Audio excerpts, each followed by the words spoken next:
Hello everyone, welcome back to the channel.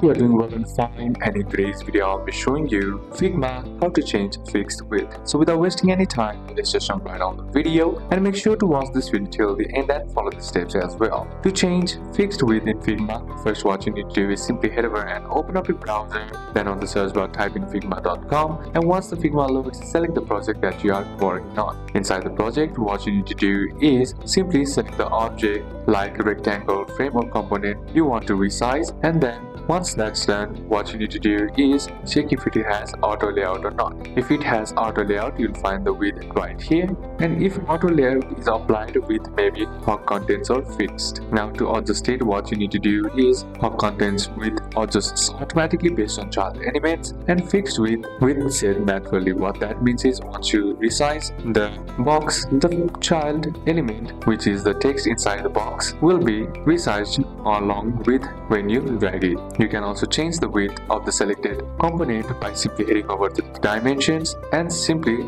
typing in the dimension that you want, and that will change the size of the fixed width. So these are a couple of steps that you can apply, and that's it for today's video, guys. Hope this video was useful to you. Leave a like if it did, comment down any questions that you have, and see you soon on the next one.